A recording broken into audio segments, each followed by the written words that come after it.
जय श्री राम, जय श्री राधे, जय श्री कृष्णा।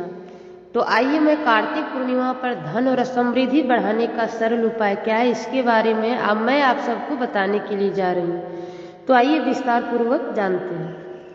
तो भारत में हर पूर्णिमा का दिन शुभ माना जाता है और लेकिन कार्तिक पूर्णिमा का महत्व सबसे अलग है। और यह केवल एक चांदनी रात नहीं बल्कि ऐसा आध्यात्मिक पर्व है जब देवताओं का आशीर्वाद धरती पर उतरता है। तो कहा जाता है कि इस दिन यदि मनुष्य श्रद्धा और सच्चे भाव से मां लक्ष्मी की पूजा करते हैं तो उसके घर में अखंड धन संपत्ति का प्रवाह शुरू हो जाता है।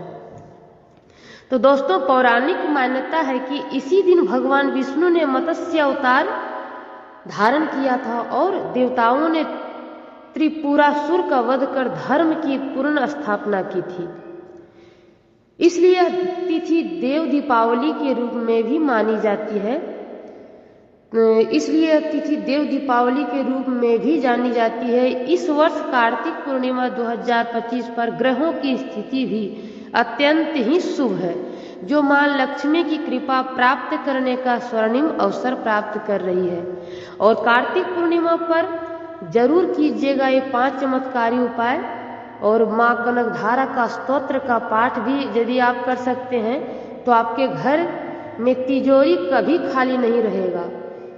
और आइए तो जानते हैं कार्तिक पूर्णिमा के दिन कनकधारा स्तोत्र का पाठ कैसे करें और क्या उसका नियम है। तो उसके बारे में मैं आप सबको बताने के लिए जा रही हूँ। अशोक के पेड़ की जड़ को गंगा जल से शुद्ध कर तिजोरी या धन रखने के स्थान पर रखिएगा। और माना जाता है कि यह उपाय धन के मार्ग खोल देता है और घर में अस्थायी समृद्धि लाता है। कनकधारा स्तोत्र का संबंध आदि शंकराचार्य से है, जिन्होंने इस स्तोत्र से एक निर्धन महिला के घर में स्वर्ण की वर्षा करवाई थी। इसलिए यह स्तोत्र अकाल संपदा प्रदायक माना जाता है। दूसरा है चीनी पाउडर और अगरबत्ती का टोटका। धन संबंधी इच्छाओं की पूर्ति के लिए यह छोटा है लेकिन असरदार उपाय, बहुत बड़ा उपयोग है इसका, असरदार उपाय है। तो इसको जरूर कीजिएगा आप सब। थोड़ी सी चीनी लेकर उस पर जलती हुई अगरबत्ती को 7 बार घड़ी की विपरीत दिशा में घुमाएं। 7 बार घड़ी की विपरीत दिशा में घुमाइएगा।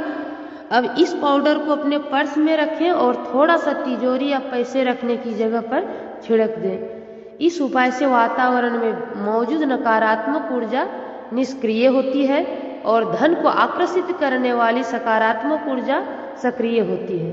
और तीसरा है धनिया।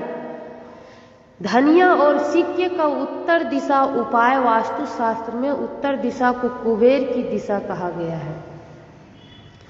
इसलिए कार्तिक पूर्णिमा के दिन धनिया के बीज में मिट्टी और 1 रुपये का सिक्का मिलाकर किसी छोटे बर्तन में डालें। थोड़ा सा पानी डालें और इस पात्र को घर की उत्तर दिशा में रखें। जैसे ही धनिया अंकुरित होने लगे उसे अपने भोजन में शामिल करें। कहा जाता है कि यह उपाय घर में धन लाभ और निरंतर बरकत लाता है। और चौथा है हल्दी की गांठ और महालक्ष्मी मंत्र जब पूजा संपन्न यदि हो जाए तो 11 हल्दी के गांठें लेकर उन्हें लाल कपड़े में बांधकर तिजोरी में रखें। इसके बाद यह शक्तिशाली मंत्र 21 बार जपें। इसके बाद हल्दी शुभता और मंगल की प्रतीक है। यह मां लक्ष्मी का प्रिय रंग पीला भी दर्शाती है, जो समृद्धि और सौभाग्य का प्रतीक है। और 5वां केसर और तुलसी का उपाय। कार्तिक पूर्णिमा के दिन गेहूं को पिसवाने से पहले एक छोटा उपाय जरूर कीजिएगा।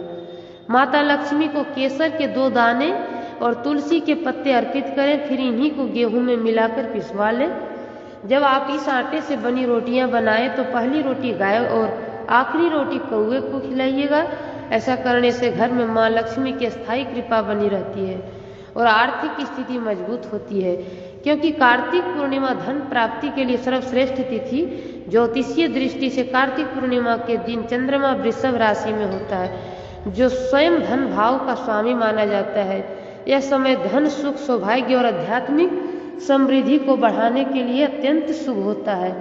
इस दिन किए गए दान, पूजा और उपाय कई गुना फल देते हैं। कहा जाता है कि यदि कोई व्यक्ति इस दिन गरीबों को भोजन या वस्त्र दान करता है तो उसे 7 जन्मों तक लक्ष्मी कृपा प्राप्त होती है। आस्था के साथ कर्म का संतुलन क्यों है जरूरी है? केवल उपाय करने से ही नहीं बल्कि सच्ची निष्ठा और सही कर्म भी जरूरी है। धन आकर्षित करने के लिए आपको सकारात्मक सोच, परिश्रम और दानशीलता का पालन करना चाहिए, क्योंकि माँ लक्ष्मी केवल उन्हीं के घर टिकती हैं जो शुद्ध मन और विनम्रता और आभार रखते हैं। जय श्री राधे, जय श्री कृष्णा, जय श्री हरि विष्णु।